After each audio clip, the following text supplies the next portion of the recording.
संस्थापकाय च धर्मस्य सर्वधर्मस्वरूपिणे अवतारवरिष्ठाय रामकृष्णाय ते नमः। आज जिस टॉपिक को हम देखने वाले हैं, स्वामी विवेकानंद का my plan of campaign, Bharat में दिए हुए भाषणों में से एक। आज स्वामी जी डिस्कस करने वाले हैं कि बुद्धिज़्म का, बौद्ध धर्म का भारत के ऊपर में क्या प्रभाव हुआ। और हमको ये एक प्रश्न हो सकता है कि भविष्य के भारत का नवनिर्माण करने के लिए स्वामी जी जो प्रवचन दे रहे हैं उसमें इतिहास का क्या कार्य है।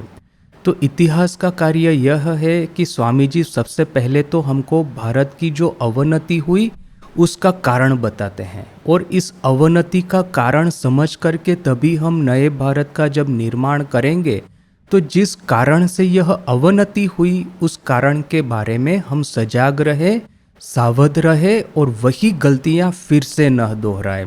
तो एक तो स्वामी जी ने कहा कि जिस समय स्वामी जी के समय का जो भारत था, 18th सेंचुरी का, 19th सेंचुरी का, उसमें ऑलरेडी आजकल जिसको हम एनजीओ कहते हैं उस तरह की वहाँ पे रिफॉर्म सोसाइटीज़ वो चालू हो गई थी। ब्रह्मो समाज है, आर्य समाज है वगैरह, और उन्होंने नए भारत के निर्माण के लिए सब अपने सजेशंस कहो या तो फिर अपनी परिकल्पनाएं कहो देना शुरू कर दिया था।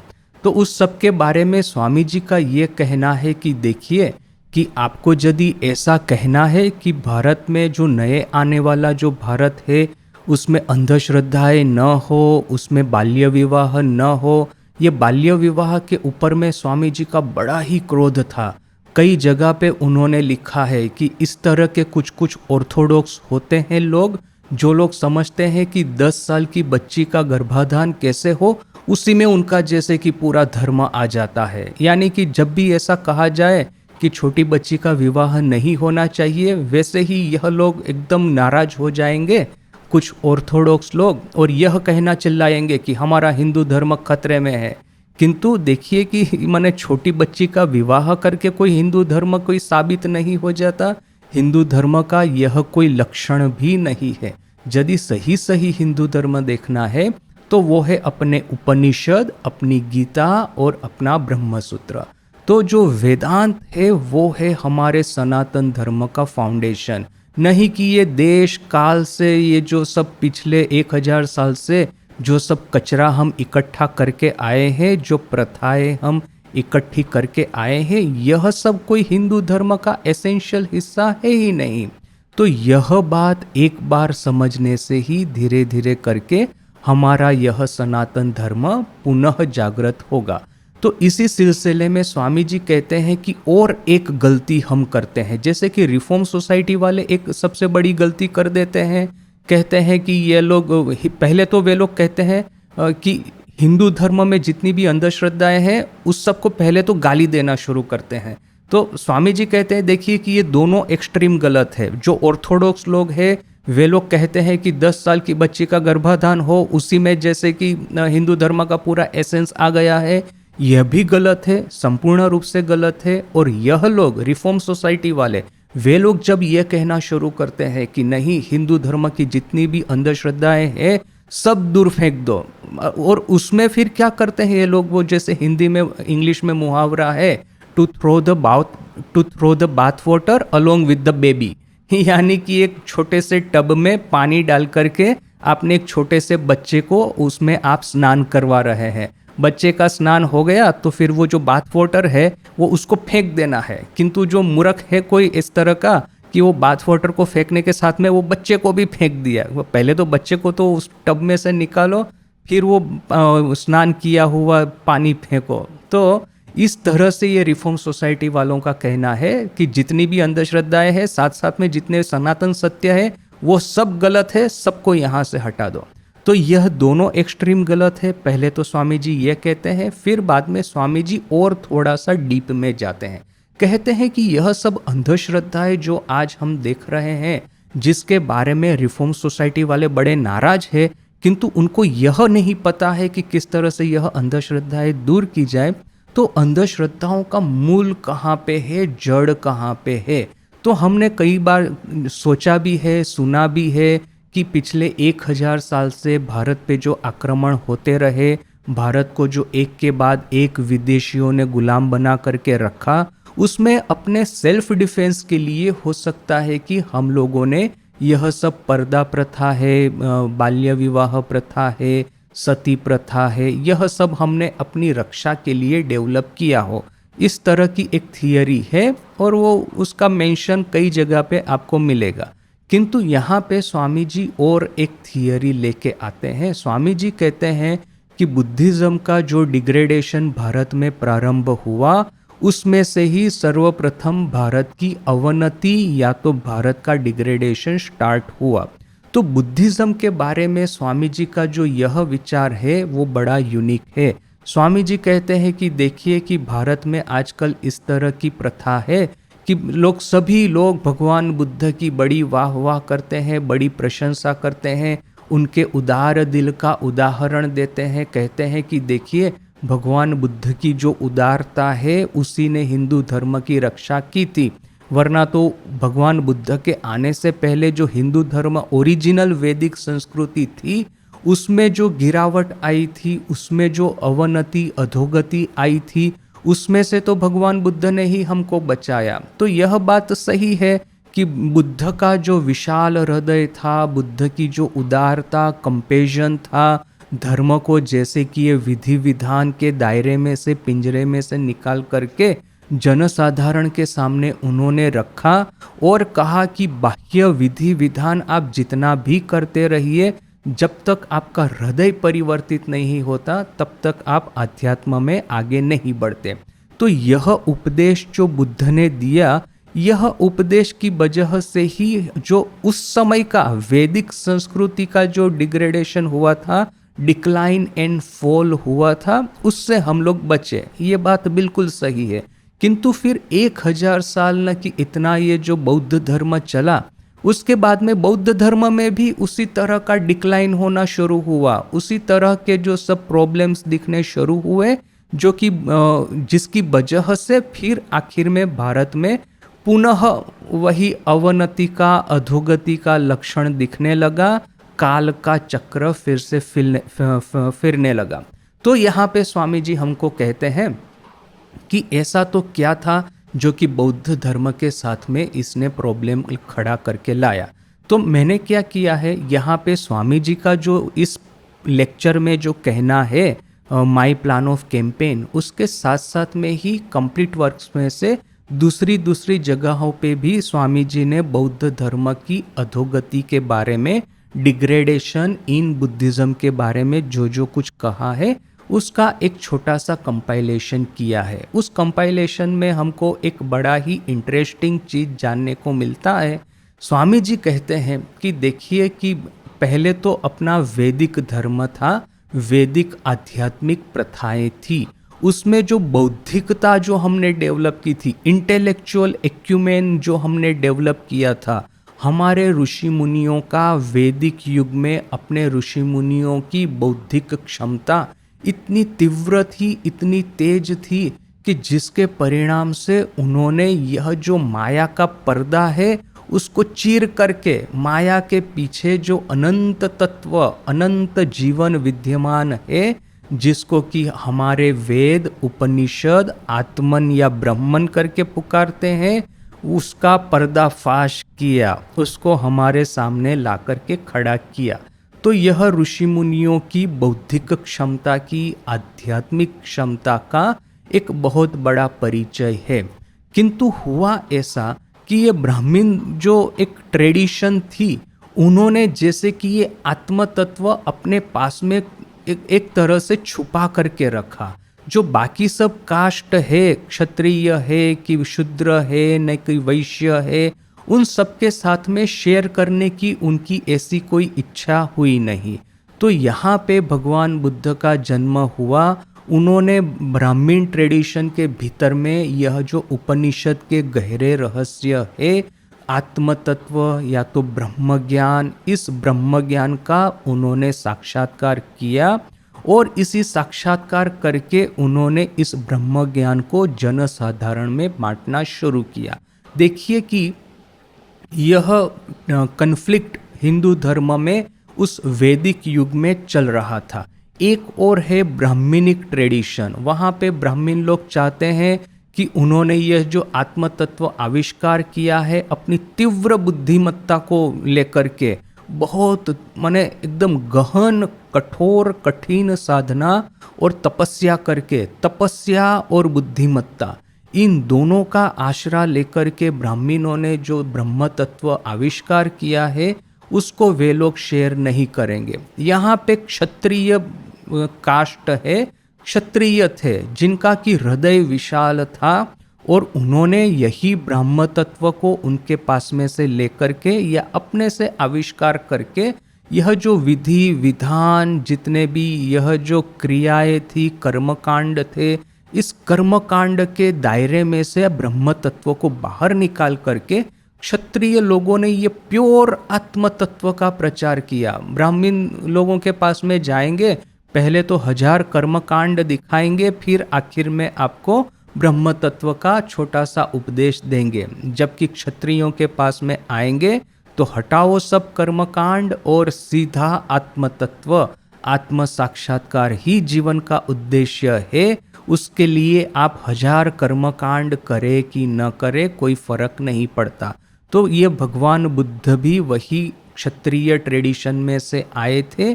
उन्होंने भी इस ब्रह्म तत्व का साक्षात्कार किया, ब्रह्म तत्व को पूरे गांव-गांव, शहर-शहर तक फैलाया। बस वही बात है कि उन्होंने ब्रह्म, आत्मन, ईश्वर वगैरह शब्दों का यूज नहीं किया। उन्होंने सिर्फ ये जो साक्षात्कार करने का जो मार्ग था, अष्टांग मार्ग, इस अष्टांग मार्ग का प्रचार किया। कहा मध्यम पंथा अष्टांग मार्ग, कहा कि इसका आप फॉलो कीजिए और इस रास्ते के आखिर में जो आएगा वही अंतिम सत्ता है। ये ब्राह्मण लोगों की तरह वाद विवाद में मत डूब जाइए। एक कहता है कि अच्छा ये आत्म तत्व ठीक है, कोई कहता है कि नहीं हमारे ईश्वर ठीक है, वगैरह वगैरह। वो सब चर्चा में जाने की कोई ज़रूरत नहीं है। इस रास्ते को फॉलो कीजिए। यह ऐसा हो गया कि यहाँ से मान लीजिए कि रामकृष्ण मिशन तक आने का रास्ता है। कोई आपको कहेगा कि ये बाजार में से, आप बाजार में खड़े हैं, यह मार्केट में से रामकृष्ण मिशन कैसे जाया जाए, तो कोई कह देगा कि वह इस रास्ते से चल के आप चले जाइए, उसके आखिर में जो आएगा वो है रामकृष्ण मिशन। वो आपको यदि पूछेंगे अच्छा रामकृष्ण मिशन में क्या हो रहा है, वहाँ पे किसकी पूजा होती है, आपने तो कभी गए नहीं है, आपने कभी देखा नहीं है। मेरे साथ में एग्जैक्टली वही हुआ था। मैं पहली बार हमारे शहर में तो प्राइवेट सेंटर है, वहाँ पे तो आश्रम था नहीं। तो उस समय 2001 की बात है, गुजरात में अर्थक्वेक हुआ था। तो मैंने सोचा कि चलो एक बार रिलीफ किया जाए, क्योंकि मैं गांधी जी को बहुत पढ़ा था उस समय, और गांधी जी ने जो कहा था कि पढ़े लिखे लड़कों को गांव में जाकर के सेवा करनी चाहिए, वही हमारे जीवन का उद्देश्य होना चाहिए। तो मैं भी सोच रहा था कि कैरियर फेरियर नहीं बना करके गांव में जाते हैं, सेवा करते हैं। तो किंतु कोई एक अपॉर्चुनिटी, कोई एक मौका भी तो मिलना चाहिए। तो उस समय ये अर्थक्वेक हुआ। मैंने सोचा कि चलो अर्थक्वेक के बहाने से हम सेवा कार्य चालू करते हैं। तो हमारे शहर में जो प्राइवेट सेंटर था, जा कर के मैंने कहा, वहाँ पे पहचान थी, तो कहा कि क्या रिलीफ वर्क करने का कोई अपॉर्चुनिटी है। तो उन्होंने कहा कि चलो लिमड़ी में चले जाओ, वहाँ पे अपना आश्रम है, इस रास्ते से यहाँ करके तुम जाना। तो मैं लिमड़ी गया। जब मैं लिमड़ी गया, रामकृष्ण मिशन के बारे में प्रैक्टिकली मुझे कुछ नहीं पता था। साधु कौन होते हैं, कैसे होते हैं, कौन है रामकृष्ण, कौन है विवेकानंद, कुछ नहीं पता था। बस उन्होंने मुझे वहाँ वडोदरा से मुझे रास्ता दिखा दिया गया कि इस रास्ते से तुमको जाना है। तो उस रास्ते से मैं लिमड़ी रामकृष्ण मिशन में चला आया। फिर वहाँ पे जाकर के मुझे सब कुछ पता चला कि हाँ, कौन है रामकृष्ण, कौन है विवेकानंद, कौन क्या है यह सब साहित्य, धर्म वगैरह। इससे पहले यदि मैं वहीं पे मेरे शहर में ही प्राइवेट सेंटर में ही बैठ कर के डिबेट करता रहता, जो वहाँ पे जो डिवोटी थे उन डिवोटियों के साथ में, कि अच्छा वहाँ पे क्या क्या होता है, साधु लोग क्यों इस तरह से त्याग करके रहते हैं, और मैं डिवोटियों के साथ में यदि डिबेट में बैठ जाता, आर्ग्यूमेंट में बैठ जाता, तो मैं कभी भी यह रास्ता तय करके, सफ़र तय करके मैं वहाँ पे जर्नी के एंड में रामकृष्ण मिशन में जाता नहीं, ना ही मुझे कभी पता चलता कि रामकृष्ण कौन है, स्वामी विवेकानंद कौन है। तो भगवान बुद्ध कहते हैं कि वो जर्नी के अंत में क्या है उस सब के आर्ग्यूमेंट छोड़ो, पहले तो वहाँ पे तुम चले जाओ। एक बार चले जाओगे उसके बाद में पता चलेगा कि ये ब्रह्मन क्या है या आत्मन क्या है या ईश्वर क्या है। ठाकुर ने क्या कहा कि जगत में सब कुछ ऐठा हो गया है, झूठा हो गया है, किंतु बस एक ब्रह्म तत्व झूठा नहीं हुआ। झूठा नहीं हुआ अर्थात कि मुंह में से बोला नहीं गया। जो चीज़ आप अपने मुंह में डालेंगे वो झूठी हो जाएगी, उसको और कोई खाएगा नहीं, वो आप ही को खाना होगा बाद में। तो मुंह से जो निकला है वो सब झूठा हो गया है। तो किंतु ब्रह्म तत्व झूठा नहीं हुआ, क्योंकि मुंह से कभी भी वो उसका उच्चारण नहीं हुआ कि इसका अर्थ क्या है, इसका तात्पर्य क्या है, उसकी व्याख्या क्या है, इसका नेचर क्या है, इसका प्रयोजन क्या है। वह सब स्पेक्यूलेशन है। फिलहाल जो हम करते हैं ब्रह्म तत्व के बारे में जो भी चिंतन, वो सब स्पेक्यूलेशन है। आपका सबसे पहला कार्य है, जैसे ठाकुर कहते हैं कि आप यदि आम के बागान में जाते हैं तो कितने पेड़ है, कितनी डालियां हैं, कितने पत्ते हैं, उसके पेड़ के ऊपर में कितने आम लगे हैं, यह सब थोड़ी ना आप कैलकुलेशन करने को बैठेंगे। आपका कार्य है आम के बागान में जाकर के आम को तोड़ना और फिर टूटे हुए आम को खाना और खा के हृष्ट पुष्ट होना। बाद में ये कितने पेड़ हैं आम के, कितनी डालियां हैं, वो अपने से पता चल जाएगा। उसकी कोई चिंता करने की जरूरत नहीं है। और पता नहीं भी चलता है, डज नॉट मैटर, आपने आम खा लिया है, आपका प्रयोजन सिद्ध हो चुका है। तो वैसे ही भगवान बुद्ध का जो बेसिक आइडिया था कि ये ब्रह्म तत्व, आत्म तत्व, ईश्वर तत्व, यह सब चीज़ों के बारे में डिस्कस करने की वजह सबसे पहले तो अष्टांग मार्ग का आश्रय लेकर के पहले इस सब चीज़ों को साक्षात्कार कर लिया जाए, निर्वाण प्राप्त कर लिया जाए। एक बार जब हम निर्वाण प्राप्त करेंगे उसके बाद में निर्वाण का क्या स्वभाव है, क्या नेचर है, क्या हेतु सिद्धि प्रयोजन है, सब अपने से पता चल जाएगा। उसके बारे में हमको ज़्यादा चिंता करने की जरूरत नहीं है।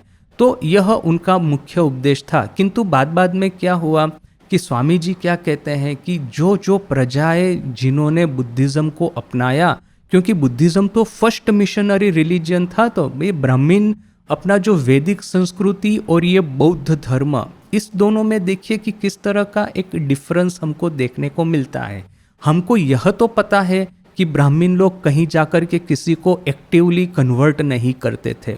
भगवान राम अयोध्या से लंका की यात्रा की, उसमें जितने भी प्रदेश आए, मध्य भारत में, मतलब सेंट्रल इंडिया में, साउथ इंडिया में, सब जगह पे उन्होंने सनातन वैदिक संस्कृति का प्रचार किया। यह तो हमको पता है, बिना प्रचार किए प्रचार किया। ऐसा नहीं है कि वो मिशनरी के रूप में गए थे। वो जिनके साथ में चर्चा करते हैं सभी लोग उनके चरित्र, उनकी दिव्यता से प्रभावित होकर के स्वतः उनके शरणागत हो जाते थे। तो वही भगवान राम के इस यात्रा की वजह से ये जो पूरा भारत एक हुआ। तो हिंदुइज्म में देखिए कि उसका प्रचार होता तो था। पहले आप देखिए कि यही हिंदू धर्म, यही रामायण की कहानियाँ, महाभारत की कहानियाँ, ये सभी साउथ ईस्ट एशियन कंट्रीज में फैली है। म्यांमार है, थाईलैंड है, फिलीपींस है, यह चाइना है, सब जगह पे आप जाकर के देखिए कि रामायण की कहानियाँ वहाँ पे चलती है। तो अपना हिंदू धर्म फैलता था, उसमें कोई प्रश्न नहीं है। किंतु बौद्ध धर्म, it was an actively missionary धर्म। उन्होंने जैसे राजा अशोक ने सब जगह पे एम्बेसी भेज करके, बौद्ध भिक्षुओं को भेज करके उन्होंने सबको बौद्ध धर्म में कन्वर्ट करने का एक आग्रह प्रकाशित किया। और भगवान बुद्ध की जो चरित्र है, उनकी लीला है, उनका जो व्यक्तित्व है, उनकी दिव्यता है, उससे प्रभावित होकर के काफ़ी लोग बौद्ध बन भी गए थे। किंतु साथ साथ में इस कन्वर्जन के पीछे में एक तरह का एक दूसरा भी कारण था। दूसरा एक कारण क्या था कि बौद्ध धर्म ने बड़े बड़े मंदिर बनाए, बड़े बड़े मठ बनाए। बड़े बड़े मठ में बड़ी बड़ी एक हॉल होते थे, वहाँ पे बुद्ध की मूर्तियाँ बिठाते थे, वहाँ पे भव्य सेरिमोनीज करते थे। और फिर क्या हुआ, दूसरी बात कि यह जो एक्टिव मिशनरी रिलीजियन था, तो वो जहाँ जहाँ पे भी गया, ऐसी जगहों पे गया जहाँ पे धर्म के नाम पे ज़्यादा कुछ नहीं था, किंतु अंधश्रद्धाएं हजार थी। तो ये अंधश्रद्धाएं जहाँ जहाँ पे बौद्ध धर्म ने लोगों को कन्वर्ट करना चाहा, तो जो लोग कन्वर्ट होके आए वो साथ में अपनी अंधश्रद्धाएं, अपने भूत पिशाच राक्षस, वो जो मने वो कहानियों में जो उनकी होते हैं, वो सब लेके आए और सब बुद्धिज़्म में घुसा दिए। तो बुद्धिज़्म की हालत आखिर में ऐसी हुई कि यहाँ पे भूत है, पिशाच है, देवी है, देवता है। भगवान बुद्ध ने कहा था कि किसी भी तरह की बाह्य जो चीज़ें हैं उस पे विश्वास मत करो, आत्मदीपो भव, अपनी खुद की परिश्रम से जो सिद्धि प्राप्त होती है, निर्वाण प्राप्त होता है, उसी पे भरोसा रखो। किंतु वही भगवान बुद्ध को भगवान बना दिया, उनकी पूजा होने लगी। ये बाहर से जितने भूत पिशाच आए उनको सब ये जो चढ़ाने लगे लोग, सब धरावा वगैरह वगैरह। तो बुद्धिज़्म के भीतर में प्रचार करने के परिणाम से यह सब कुछ विकृतियां प्रकट हुई। सामने यहाँ पे देखिए कि भगवान राम ने जिस तरह से हिंदू धर्म का प्रचार किया, वो वहाँ पे गए, ऐसा कभी किसी को नहीं कहा कि तुम लोग वैदिक संस्कृति को अपनाओ। जो लोग स्वतः स्फूर्त होकर के वैदिक संस्कृति को अपनाते हैं वो वेलकम है, और जो कहते हैं कि नहीं मुझे इस संस्कृति के साथ में ज़्यादा कोई लेना देना नहीं है, मेरे खुद के जो ट्राइबल गॉड है, ट्राइबल भूत पिशाच है, उसके साथ में मैं खुश हूँ, तो खुश रहो। ऐसा किसी को जोर जबरदस्ती करके कन्वर्ट करने का मामला नहीं है। तो उसकी वजह से हिंदू धर्म में जो लोग प्रवेश किए वे लोगों का अंतर्मन ऑलरेडी हिंदू धर्म से प्रभावित था। हिंदू धर्म के जो बेसिक आधार थे, सिद्धांत थे, उन्होंने ऐसे ही स्वीकार कर लिए। जबकि बुद्धिज़्म का था कि कन्वर्ट करना है तो फिर सामने वाले की पात्रता देखे बिना आंख बंद करके जब कन्वर्ट करना शुरू करेंगे तब क्या होगा, सामने वाला तो अपने खुद के जो ट्राइबल गॉड है, अपनी ट्राइबल ट्रेडिशन है, सुपरस्टिशन है, वो तो छोड़ने वाला नहीं है। वो किसी कारण से प्रलोभन में आकर के हो, तो बड़ी बड़ी सेरेमोनियों देख करके हो, तो वो बौद्ध धर्म में कन्वर्ट हो गया। ये बौद्ध धर्म, स्वामी जी कहते हैं कि देखिए कि हम लोगों को लगता है कि भगवान बुद्ध का महत चरित्र जो था उसकी वजह से उससे प्रभावित होकर के बहुत ज़्यादा लोग बुद्धिज़्म में कन्वर्ट हुए। किंतु इसके साथ साथ में दूसरी भी एक बात याद रखनी है कि वैदिक युग में छोटे छोटे अग्नि होते थे, जो प्रत्येक घर में ये अग्नि की स्थापना होती थी, प्रत्येक घर में कर्मकांड होते थे।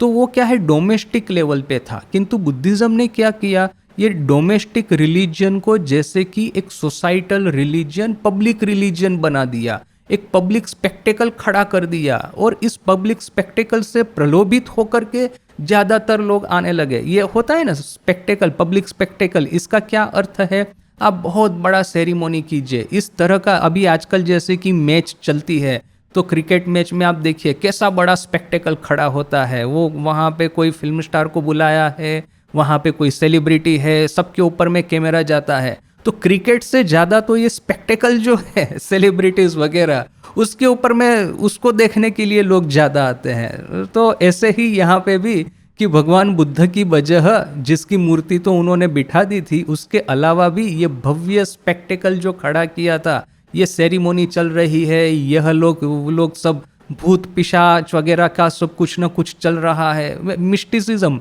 मनुष्य क्या है, मिस्टिसिज्म को पसंद करता है कि अच्छा यहाँ पे कोई शॉर्टकट मिल जाए तो अच्छा है। मुझे बुखार आ रहा है तो उसका रीज़न ये नहीं कि मेरा लाइफस्टाइल चेंज करने की ज़रूरत है, मेरा लाइफस्टाइल गलत है, बस मुझे कोई शॉर्टकट मिल जाए तो मैं वही पुराना लाइफस्टाइल चालू रखूं, जिससे कि मुझे, और मैं भोग करता रहूं। भोग नहीं छोड़ना है, साथ में योग करना है। तो यह दोनों कब होगा, जब आप मिस्टिसिज्म में जाएंगे। मिस्टिसिज्म ही आपको योग और भोग दोनों का उपदेश देगा। सही सही धर्म है, कभी नहीं कहेगा कि योग और भोग दोनों साथ में चल सकते हैं। तो इसीलिए ये पब्लिक स्पेक्टेकल खड़ा किया, ग्रांड सेरेमोनीज खड़ी की, ये सब लोगों को आकर्षित करके कन्वर्ट करना शुरू किया। अभी जो लोग कन्वर्ट हुए हैं वो साथ साथ में अपनी पुरानी सभी अंधश्रद्धाएं लेकर के बौद्ध धर्म में प्रवेश किए, और बौद्ध धर्म में प्रवेश होने के बाद में वही भूत पिशाच को बौद्ध जैसे कि एक पहना दिया, एक आवरण पहना दिया। यानी कि हमको आज यदि पढ़ेंगे तो लगेगा करे बुद्धिज्म में ये भूत पिशाच कहाँ से आ गए, यह सब देवी देवताएं कहाँ से आ गए, ये राक्षस ये सब कहाँ से आ गए। तो वो इसी तरह से आए हैं जिसको ओरिजिनल बुद्धिज्म में बिल्कुल नहीं थे। तो जो भी है, ये कन्वर्ट करने के तरीके होते हैं। कन्वर्ट आप पहले तो ठीक ठीक, यदि आपको धर्म का फैलावा करना है तो अपने धर्म की पवित्रता, अपने धर्म की महत्ता को देख करके आकर्षित होकर के जो लोग आते हैं उन्हीं को रखिए। भले ही आपका धर्म चाहे बहुत ज़्यादा न फैले, जो कम फॉलोवर होंगे वे लोग प्योर हार्टेड होंगे। किंतु आपको यदि ऐसा करना है कि जोर जबरदस्ती मुझे अपने संख्या बढ़ानी है, आज हम लोग रामकृष्ण मिशन की देखिए संख्या कितनी है, मुश्किल से मुझे लगता है कि हमारे एक्टिव फॉलोवर 50-60 लाख होंगे ऑल ओवर द वर्ल्ड, यदि इतने भी होंगे तो। किंतु क्या है, जो लोग यहाँ पे आए हैं उनको कोई प्रलोभन दे करके नहीं लाया गया, ऐसा कह के नहीं लाया गया कि यहाँ पे आकर के ठाकुर के सामने श्रीफल ऑफर कीजिए तो आपका ये काम सिद्ध हो जाएगा, आपकी यह वासना सिद्ध हो जाएगी, आपका यह अंतराय है आपके जीवन में, ये रामकृष्ण के नाम की अंगूठी पहन लीजिए, तावीज पहन लीजिए, उनके नाम का ये विधि कर लीजिए, ये व्रत ले लीजिए माँ के नाम का, तो आपके जीवन के यह अंतराय दूर हो जाएंगे। ऐसा बोल करके हम किसी को यहाँ पे नहीं लाए। यहाँ पे रामकृष्ण मिशन में जितने भी लोग आए हैं वो हमारी फिलोसॉफी है, ठाकुर माँ स्वामी जी का चरित्र है, या तो फिर साधुओं का जो एक प्रभाव होता है उससे उसको देख कर के ये लोग यहाँ पे आए हैं, या तो फिर हमारी जो ये शिव ज्ञान जीव सेवा है तो हमारी एक्टिविटी के साथ में जोड़ करके आए हैं। किसी को प्रलोभन दे करके यहाँ पे नहीं लाया गया। इसका अर्थ है कि हमारी संख्या हमेशा लिमिटेड ही रहने वाली है, जबकि बुद्धिज्म में संख्या बढ़ाने के चक्कर में आकर के इन लोगों ने जो सबको लेना शुरू किया, उसके साथ साथ में ही उन सब की अंधश्रद्धाएं भी आकर के घुस गई और बुद्धिज्म का पतन होना शुरू हुआ। तो यह एक बहुत बड़ा कारण है बुद्धिज्म के भीतर में डिग्रेडेशन आने का, उसका पतन होने का। उसके साथ में ही स्वामी जी एक दूसरा कारण देते हैं। स्वामी जी कहते हैं कि देखिए, ब्राह्मणिज्म या तो ये जो वैदिक ट्रेडिशन थी उसका एक हॉलमार्क क्या था कि तीव्र बुद्धिमत्ता। ये जितनी भी सुपरस्टिशन है, जितनी भी अंधश्रद्धाएं हैं, जितना भी नॉनसेंस है, उस सब को ये ज्ञान रूपी तलवार से, ज्ञान रूपी खड्ग से काट दो, उसके भीतर का जो एसेंस है उसको ले लो। तो यह जो वैदिक हॉलमार्क था ब्राह्मणिज्म का, ये जो एक ये था मैंने सबसे बड़ा शस्त्र कि ये बुद्धिमत्ता, बौद्धिकता और तपस्या, तो ये बुद्धिमत्ता वो उनका एक सबसे बड़ा था। और यहाँ पे बुद्धिज्म का देखिए कि विराट हृदय था कि ब्राह्मण लोगों ने एक बार ब्रह्म तत्व को खोज तो लिया, फिर उसको जन साधारण में प्रचार करने की बजाय उसको छुपाना शुरू किया, कर्मकांड के दायरे में उसको बंद करना शुरू किया। वेद आप पढ़ेंगे शुरू से लेकर के आखिर तक जाएंगे, तब कहीं जाकर के आपको उपनिषद पढ़ने को मिलेंगे। पहले तो आपको दुनिया भर का वो कर्मकांड सिखा देंगे। तो यह कर्मकांड के दायरे में से ब्रह्म तत्व को बाहर तो निकाला बुद्धिज्म ने, किंतु साथ साथ में ही प्रचार करने के साथ में ही उदार हृदय के साथ में ब्राह्मण लोगों की जो बुद्धिमत्ता थी, तीव्र तीक्ष्ण उनकी ये जो चेतना थी, जिसकी वजह से वे लोग अंधश्रद्धा के जो पर्दे को काट करके, माया के पर्दे को काट करके पीछे का आत्म तत्व पहचान पाए थे, उसको उन्होंने छोड़ दिया। तो हुआ क्या कि बुद्धिज्म के पास में विराट हृदय है, ब्राह्मणों के पास में विशाल बुद्धिमत्ता है।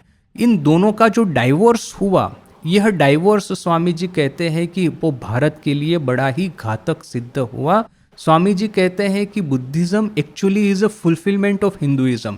होना क्या चाहिए था, यदि आइडियल सिचुएशन हमको यदि ऐसा करना है, प्लान करनी है कि मैं चाहता हूँ कि आइडियल हो भारत में, आइडियल क्या होता कि ब्राह्मण लोगों ने अपना बुद्धि, अपनी मेधा शक्ति, अपनी विद्वत्ता का यूज करके अपनी तपस और ब्रह्मचर्य की शक्ति से सबसे पहले तो ब्रह्म तत्व को खोज निकाला। उसके बाद में इस ब्रह्म तत्व को ब्राह्मण लोगों को ही जनसाधारण में प्रचार करना था। तो यदि ऐसा होता तो यह विद्वता या तो फिर ये मेधा शक्ति और ये उदार हृदयता, इन दोनों का संगम होता। ये दोनों का संगम आपको भगवान राम, भगवान कृष्ण में अवश्य दिखता है। किंतु वही बात हुई कि धीरे धीरे करके ये जो उदार हृदयता हिंदुइज्म, जो उसके फॉलोवर्स जो थे, फॉलोवर्स में जाती गई। यानी कि ये जो अपने वैदिक ट्रेडिशन जो बची, उसमें रह गई सिर्फ ये मेधा शक्ति और ये जो बौद्ध धर्म जो प्रारंभ हुआ उसमें आ गई उदार हृदयता। स्वामी जी कहते हैं बुद्धिज्म को हिंदुइज्म का कंक्लूजन होना था, परिपूरक होना था, उसकी वजह दोनों में हो गई स्प्लिट। और ये स्प्लिट की वजह से कि एक और चली गई विद्वत्ता और एक और चली गई उदार हृदयता, तो इसकी वजह से भारत में धीरे धीरे करके यह सभी डिग्रेडेशन, डिक्लाइन, फॉल, अवनति स्टार्ट हुई। यदि यह दोनों एक साथ में रहता, बुद्धिमत्ता, विद्वत्ता, मेधाशक्ति और उदार हृदयता, लोगों के प्रति करुणा, कंपेशन, एम्पैथी, यदि यह दोनों साथ में रहता तो उस समय का भारत आज के आधुनिक यूरोप और अमेरिका से कई गुना आगे बढ़ जाता। उसी समय हम लोग यह न्यूक्लियर रिएक्शन है कि फिर ये क्वांटम कंप्यूटर है, न कि आर्टिफिशियल इंटेलिजेंस है, सॉलिड स्टेट इलेक्ट्रॉनिक्स है, रोबोटिक्स है, वो सब हम उसी समय खोज निकालते यदि यह दोनों ब्रांच एक साथ में मिलकर के जुट जाती तो। किंतु यह जो स्प्लिट हुई, यह स्प्लिट ने भारत का 12 बजा दिया।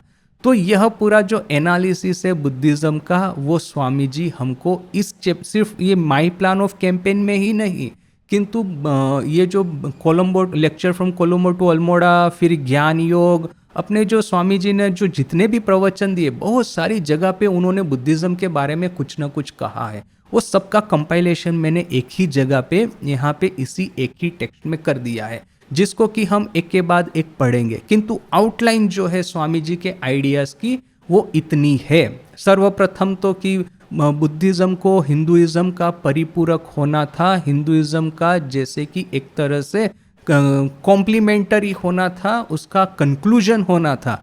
ऐसा नहीं हो करके बुद्धिज्म एक सेपरेट ब्रांच में डिवाइड हो गया और उसी की वजह से धीरे धीरे करके भारत में से बुद्धिज्म को जाना पड़ा। तो यह जो स्प्लिट है वो बहुत बुरी रही भारत के लिए।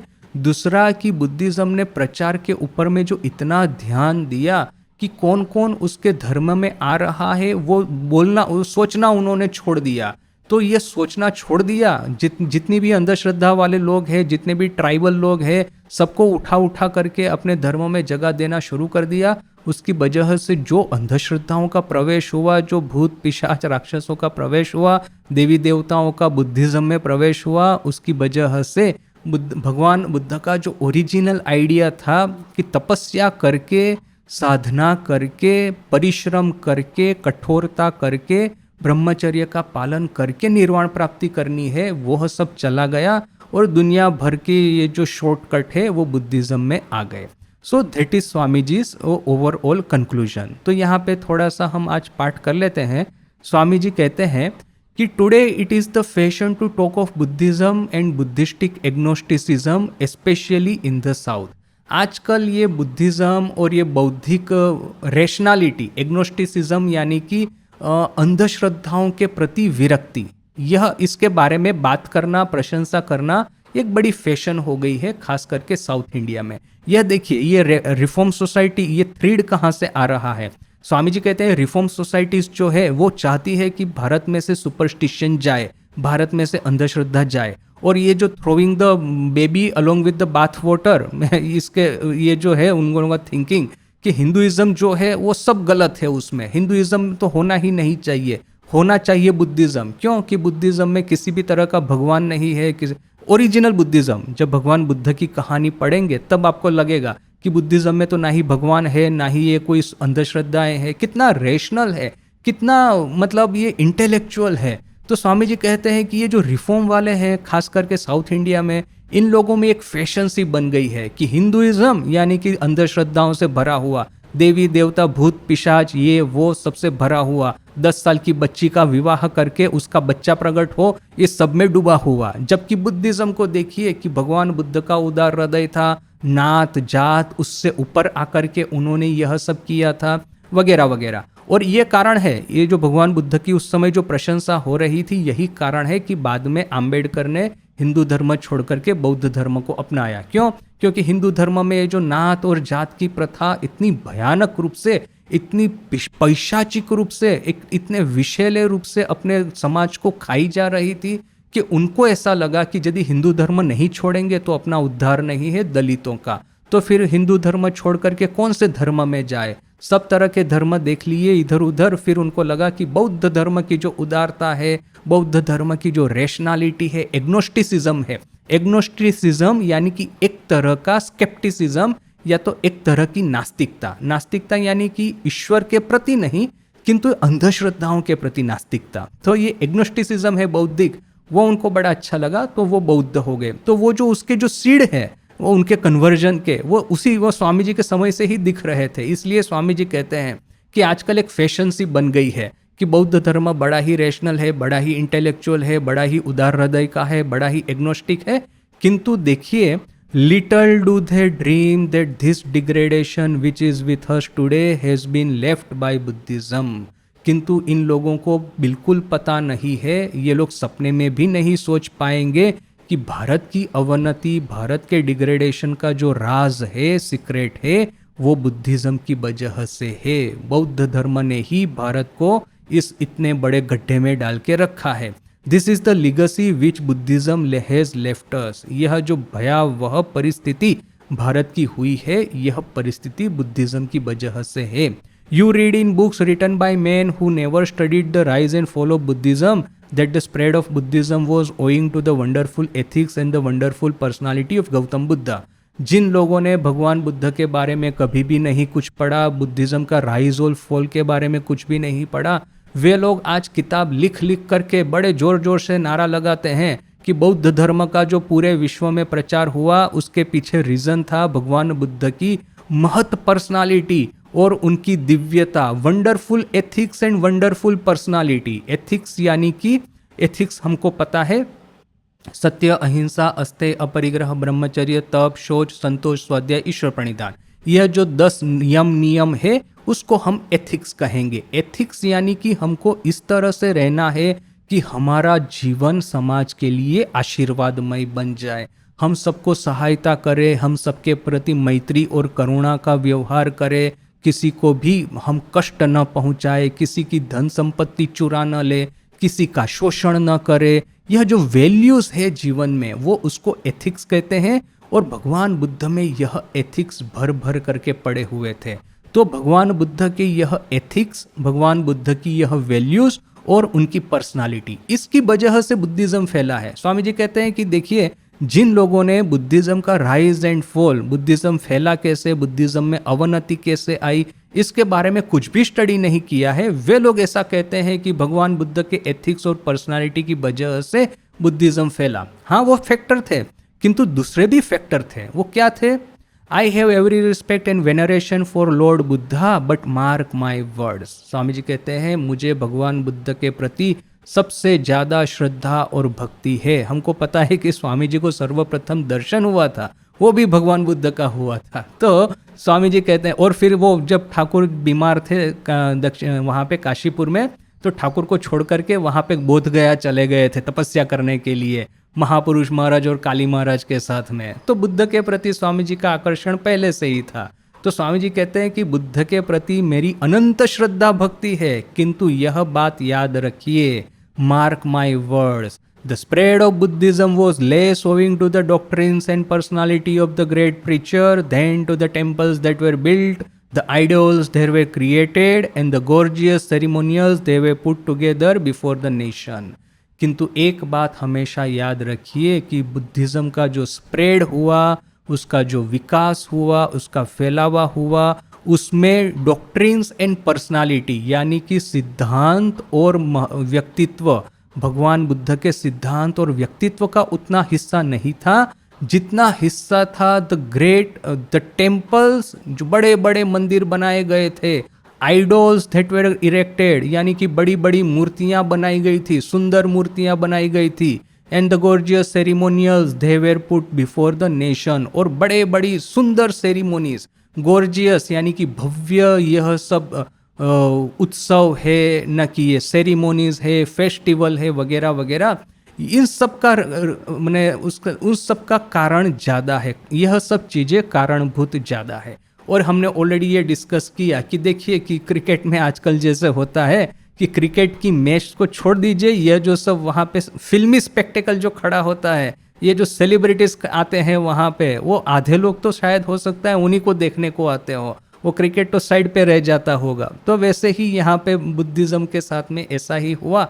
इतनी भव्य सेरिमोनीज, इतने भव्य यह सब पूजा पाठ वगैरह, चैंटिंग वगैरह, मंदिर है, मठ है, मूर्तियाँ है, फिर ये सब शॉर्टकट दिए जाते हैं वहाँ पे, उससे आकर्षित होके ज़्यादा लोग आए हैं, नहीं कि भगवान बुद्ध के सिद्धांत, उनके उपदेश और उनकी व्यक्तित्व से प्रभावित होकर के। तो यह स्वामी जी का एक बहुत बड़ा स्टेटमेंट है।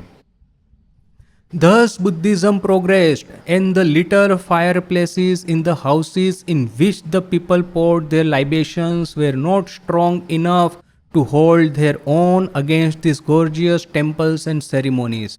तो इस तरह से बुद्धिज़्म का प्रचार हुआ, और जो छोटे छोटे अग्नि थे, ये छोटे छोटे घरों में, ब्राह्मणों के घरों में, वैदिक संस्कृति के घरों में, जिसमें कि लोग घी डाला करते थे, जिसमें अग्नि की जो उपासना किया करते थे, तो ये जो डोमेस्टिक सेरिमोनीज थी उसका इतना आकर्षण नहीं था जितना आकर्षण ये भव्य मंदिर, भव्य पब्लिक स्पेक्टेकल, पब्लिक सेरिमोनीज इतना था। आप सोच करके देखिए, आजकल भी आप देखेंगे कि गांव में आप अपने घर में पूजा कर रहे हैं और सडनली बाहर में ढोल बजना शुरू हो गया जोर जोर से, किसी की वो दुर्गा पूजा हो रही है, जैसे कि फॉर एग्जांपल ये पब्लिक सेरिमोनी का ही जो बात है, तो ये दुर्गा पूजा का एक उदाहरण देते हैं। तो आप, मेरा खुद का ये अनुभव आपको बताता हूँ कि बेलूर मठ में मैं था, तो अपने घर में बैठ के जब जप करते हैं तो वो एक चीज़ हो गया कि आराम से बैठ करके शांति से पंखा चल रहा है, बेलूर मठ का वातावरण है, पास में ही गंगा बह रही है, मेरे घर में एकदम शांति है, वो बैठ करके मैं जप कर रहा हूँ। और यहाँ पे दुर्गा पूजा बाहर में जब चालू होगी तो बाहर में जोर जोर से ढोल बजाए जाएंगे, शंख बजाए जाएंगे, इतना सब चित्कार होगा, वो उलूध्वनि होगा, सब क्या क्या होगा। तो उसी क्षण मैं खड़ा होकर के बाहर आकर के वो पूजा मंडप में चला जाऊंगा। उस समय अपने घर में बैठ करके शांति से जप करने की मेरी बिल्कुल इच्छा नहीं होगी। क्यों? क्योंकि ये ह्यूमन नेचर है कि जहाँ पे बहुत सारे लोग इकट्ठा होते हैं वहाँ पे जाने का, जहाँ पे सेलिब्रेशन हो रहा है, जहाँ पे फेस्टिवल मनाया जा रहा है, वहाँ पे जाने का। यदि आजकल आप जो पिछले 1-2 सप्ताह में ही ये बेलूर मठ में वो पब्लिक सेलिब्रेशन हुआ था, ठाकुर की तिथि पूजा के बाद में सप्ताह में नेक्स्ट वीक सैटरडे को एक पब्लिक सेलिब्रेशन होता है जिसमें हजारों हजारों लोग आते हैं, रात को पटाखे फोड़े जाते हैं। आजकल तो वो सब बंद हो गया है, पहले वो फायर वर्क्स होता था गंगा के भीतर में, वो एक जहाज ला करके जहाज में से वो ये सब हवाई वगैरह छोड़ते थे, फायर वर्क्स होता था। वो इतना भव्य, इतना आकर्षण वाला वो स्पेक्टेकल था। एक साधु, रेयरली कोई साधु मिलेगा आपको, कोई भक्त मिलेगा आसपास के वो रहने वालों में जो कि उस दिन अपने घर में बैठ करके जप करेगा। जनरली संध्या का समय है, सभी लोग अपने घर में बैठ करके या किसी वो एकांत जगह पे जाके जप करेंगे। किंतु जिस दिन पब्लिक सेलिब्रेशन है, वो मिला, मुझे कोई दिखा दीजिए यदि रेयरली कोई साधु मिलेगा जो कि अपने घर में बैठ के जप कर रहा है। या तो वृद्ध है या तो फिर बीमार है तो अलग बात है, वरना जो चलते फिरते हैं वो रेयरली कोई अपने रूम में बैठे होंगे, जप कर रहे होंगे। सबके भीतर में ये आकर्षण होता है कि जहाँ पे ये सेरिमोनी है, जहाँ पे ये फेस्टिवल है, दौड़े दौड़े जाए। सुबह को प्रेसिडेंट महाराज को प्रणाम होता है, सभी साधु इकट्ठा होते हैं प्रेसिडेंट महाराज को प्रणाम करने के लिए। क्यों? क्योंकि उस समय अपने कमरे में बैठना कोई मीनिंग नहीं है, क्योंकि वो प्रेसिडेंट महाराज को प्रणाम होता है, इतना एक आनंद फैलता है। एक माने जहाँ पे लोग इकट्ठा होते हैं, जहाँ पे ये दिव्यता भव्यता का वातावरण होता है, ऑटोमेटिकली ये मनुष्य का स्वभाव ही है कि वहाँ पे जाने का। तो स्वामी जी कहते हैं कि पहले वैदिक युग में ऐसा होता था, पब्लिक सेलिब्रेशन जैसा तो खास कुछ नहीं था, बस अपने अपने घर में लोग ये अग्नि प्रकट करके कुछ ना कुछ किया करते थे। हाँ, भव्य पब्लिक सेलिब्रेशंस होते थे, नहीं होते थे ऐसा नहीं। ये अश्वमेध यज्ञ, राजसूय यज्ञ, यह सब राजा लोग किया करते थे, उसके बाद में प्रजा को भोजन करवाते थे, वो सब प्रथाएं थी। किंतु क्या था, वो सब रेयर ओकेजन पे होता था। जबकि बुद्धिज्म में ये डेली ट्रेडिशन बन गई कि बड़ा मंदिर बनाओ, प्रत्येक संध्या आरती, मंगल आरती वगैरह वगैरह। पता नहीं वे लोग क्या करते होंगे, ये संध्या आरती मंगल आरती तो आज का कॉन्सेप्ट है हमारा। किंतु इसका इक्विवेलेंट डेली पब्लिक सेरेमनी वहाँ पे होती होगी। तो अपने यहाँ पे डेली सेरेमनी में जो घर में अग्नि प्रकट करके उसको वो जो आहुति देने की बात है, वो इस मंदिरों के सामने न टिक पाया। सभी लोगों के मन में वही इच्छा है कि सुबह शाम मंदिर में जो आरती होती है या व्हाटएवर जो सेरेमनी होती होगी वहाँ पे जाकर के पार्टिसिपेट करें। So that attraction was what brought most of the people to Buddhism. But later on the whole thing degenerated. किंतु बाद में यह पूरा चीज, ये public spectacle, public celebration, public festival, बड़े बड़े मठ, बड़ी बड़ी मूर्तियां, ये सब में जैसे कि एक तरह की अधोगति आ गई। It became a mass of corruption of which I can not speak before this audience. और इस तरह का भयानक करप्शन इसमें प्रकट हुआ कि जिसके बारे में मैं इस ऑडियंस के सामने बोल भी नहीं पाऊंगा। Those who want to know about it may see a little of it in those big temples full of sculptures in southern India। इसके बारे में यदि आपको कुछ जानना है तो साउथ इंडिया में जो बड़े बड़े मंदिर है उसमें ये जो मूर्तियां हैं, ये जो मुझे लगता है कि ये स्वामी जी बात कर रहे हैं इलोरा अजंता की, वहाँ की जो मूर्तियां हैं हमको पता है कैसी है। तो स्वामी जी कहते हैं कि ये जो करप्शन जो घुसा उसका आपको यदि एक अंदाज प्राप्त करना है तो मंदिरों की ये जो मूर्तियां हैं, अर्धनग्न मूर्तियां, उसमें आप शायद जाकर के देख सकते हैं। This is all the inheritance we have from the Buddhist. और यह है बुद्धिज्म का इनहेरिटेंस भारत के लिए। तो इस तरह से स्वामी जी पूरा बुद्धिज्म के बारे में हमको समझाते हैं। अभी इसके बाद में स्वामी जी शंकराचार्य के बारे में स्टार्ट करेंगे, जिसको कि अभी हम कल देखते हैं।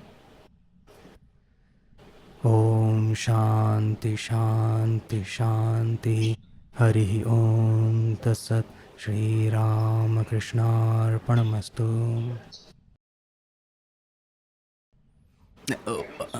अभी इसके बाद में जो शंकराचार्य वाला जो पोर्शन है ना, उसमें स्वामी जी एक एक्सप्लेनेशन ऐसा देंगे कि बुद्धिज्म का जो कुछ कुछ पॉइंट है वो शंकराचार्य ने अपने हिंदुइज्म में मिला दिया है, जैसे कि संन्यास धर्म है वगैरह।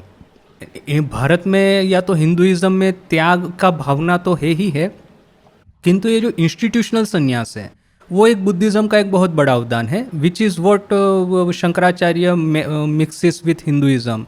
तो बुद्धिज्म चला गया, जब આપણે કહીએ ને કે સાપ ગયા પણ लिसोटा रहा तो बुद्धिज्म चला गया, किंतु बुद्धिज्म के जो कुछ कुछ कंट्रीब्यूशन है that is still here in India. और इसीलिए वो शंकराचार्य को प्रच्छन्न बौद्ध कहते हैं। स्वामी जी खुद ये बात करेंगे बाद में। वैदिक धर्म का जो था कि ब्रह्मचर्याश्रम, गृहस्थाश्रम, वानप्रस्थाश्रम, फिर संन्यासाश्रम। और जो शुकदेव जो कि बचपन से ही बाल ब्रह्मचारी थे, तो उसके पिताजी उसके पीछे में जाते, अरे तुम इस तरह से घर छोड़ के चले जाओगे तो कैसे चलेगा।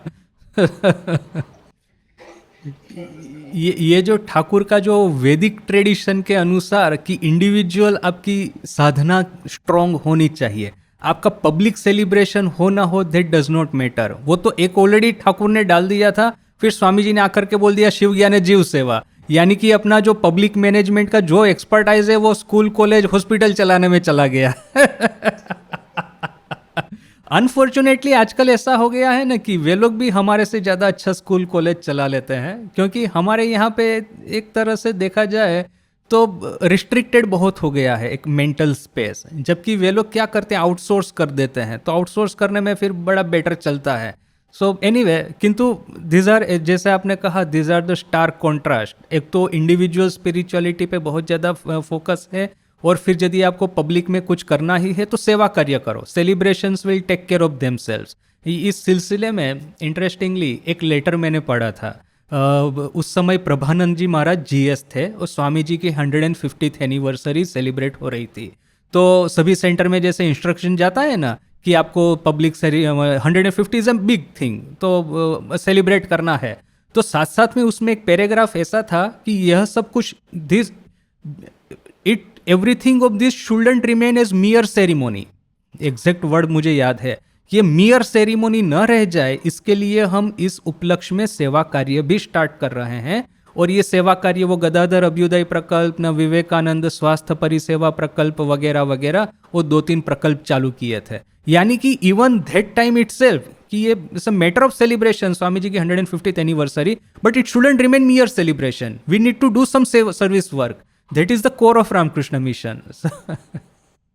मैंने बहुत सारे लोगों को सुना है। मैं लिमड़ी में था तब भी, राजकोट में था तब भी, बहुत सारे लोग आके बोलते थे कि देखिए कि आप आपके यहाँ पे सब तरह के लोग आते हैं, किंतु वहाँ पे तो सिर्फ उन्हीं के लोग जाते हैं, उन्हीं के लोगों का सब है।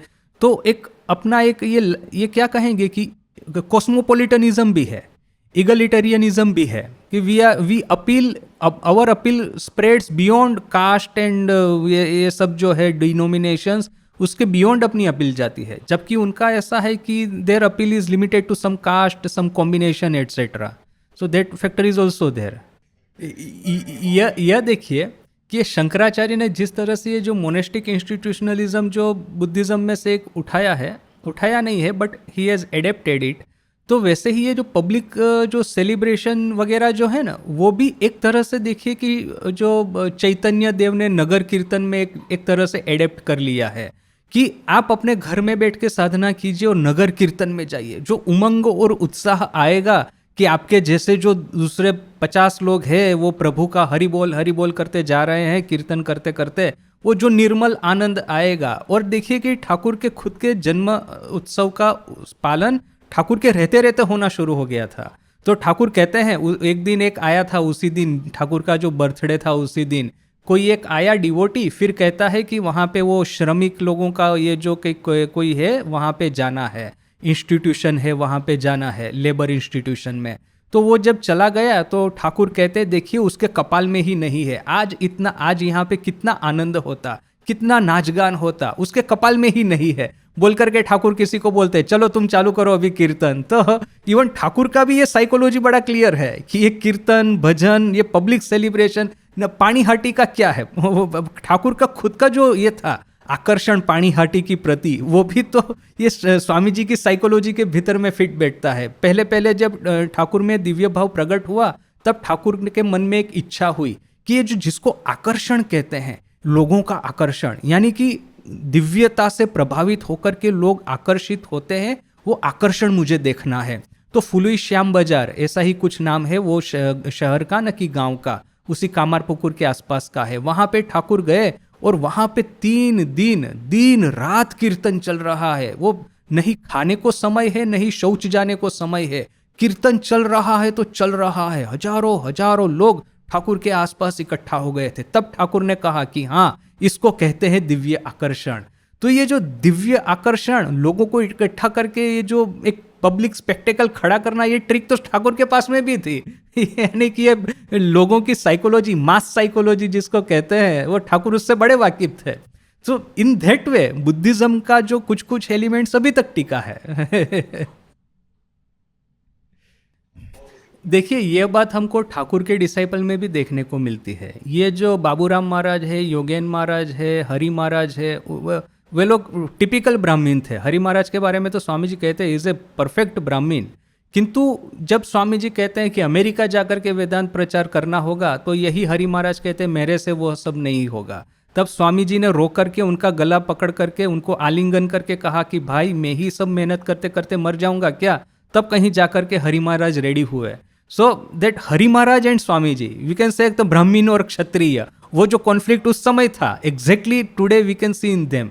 ऐसा नहीं है कि हरि महाराज को इन लोगों के प्रति कोई द्वेष है या वगैरह। By nature he is introvert. ब्राह्मण कौन होता है जो कि जगत के साथ में उसका वैराग्य हो चुका है, और वो फिर बैठे बैठे विद्या अभ्यास करते करते, तपस्या करते करते, ब्रह्मचर्य का पालन करते करते ब्रह्म साक्षात्कार करता है।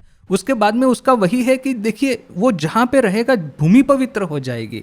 किंतु वो जो ट्रेडिशनल प्रीचर है उसकी तरह प्रीचिंग करने को नहीं जाएगा। जो प्रीचिंग कार्य जो बुद्धिज्म ने किया, जो आज स्वामी जी कर रहे हैं, तो क्षत्रिय लोगों ने जो प्रीचिंग किया that we can see in the form of Swami ji. ब्राह्मण लोगों ने जो पवित्रता साक्षात्कार किया we can see in the form of Hari Maharaj. किंतु हरि महाराज का ऐसा नहीं था, मुंह पोंछ के बैठ नहीं जाते थे। उनका ऐसा था कि एक्टिव प्रचार नहीं करना है, वो अपना काम नहीं है, दैट इज हाँ, आप यदि उनके पास में जाएंगे रहेंगे तो आपको बड़ा अच्छे से सिखाएंगे। हरि महाराज के बात के जो वो स्पिरिचुअल ट्रेजर वार्तालाप है, पत्र है, देखिए कि कितना सुंदर है। किंतु वही है कि आपको उनके पास में जाना होगा। The Mohammed will have to go to mountain, mountain will not come to Mohammed. मुझे भी देखना पड़ेगा।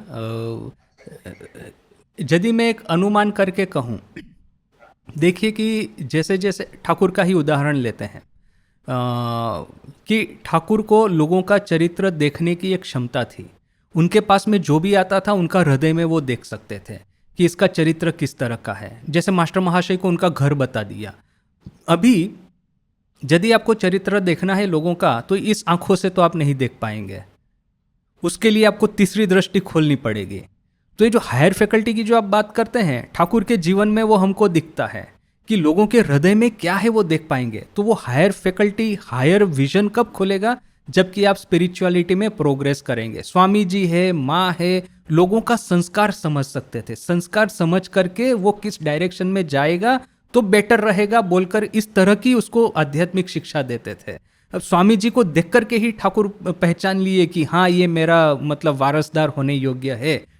राजा महाराज को देख करके ही पहचान लिए कि ये मेरा मानस पुत्र होने को योग्य है। भले ही चाहे राजा महाराज के संस्कार इवेंचुअली उनकी शादी, उनका बच्चा होना सब हुआ, इसके बावजूद ठाकुर का इतना ये था इंसाइट कि पता चला कि ultimately he will going to become one of the greatest spiritual soul upon earth. So that जो इंसाइट थी ठाकुर की, वो मुझे लगता है कि इसके बारे में ऐसा कुछ होगा। ये स्वामी जी का जो है ना, इसको स्वामी जी का देखिए वेरी रेयरली आपको ऐसा कुछ मिलेगा। स्वामी जी का हिस्टोरिकल विजन इतना स्ट्रांग है। आज के युग के लिए रेमेडी देनी है तो भविष्य के लिए रेमेडी देनी है तो पहले तो हिस्टोरिकल एनालिसिस करते हैं। कहते हैं कि how we came here, then we can इसी ट्रेंड लाइन को फॉलो करते हैं। जैसा आपने कहा, इसी ट्रेंड लाइन को फॉलो करके हमको फ्यूचर में जाना है। You are not going to make any radical changes. आज आप जाके अफगानिस्तान में कहेंगे वेदांत का प्रचार करो, it's not going to become that easy. भले ही चाहे वेदांत उनके लिए बेटर होगा ऑप्शन, बट जो उनका ट्रेंड लाइन जो है, हिस्टोरिकल डेवलपमेंट जिस डायरेक्शन में जा रहा है, संस्कार का प्रवाह, वो संस्कार का प्रवाह ओवरनाइट चेंज नहीं होने वाला है। तो भारत का संस्कार का प्रवाह क्या है, पहले उसको पकड़ो, वो नस पकड़ो, फिर उसको बोलकर उसको समझ करके रेमेडी दो। ये अपनी देखिए रामायण की कहानियां, भारत का बच्चा बच्चा रामायण की कहानी से प्रभावित है। भले मैं खुद बचपन में नास्तिक जैसा ही था, कभी मंदिर में नहीं जाता था, कभी ऐसा कोई धर्म में इंटरेस्ट नहीं था, किंतु टीवी पे रामायण चल रहा है तो मैं बैठ के देखता था। एक भी एपिसोड छोड़े नहीं है, मिस नहीं किए हैं।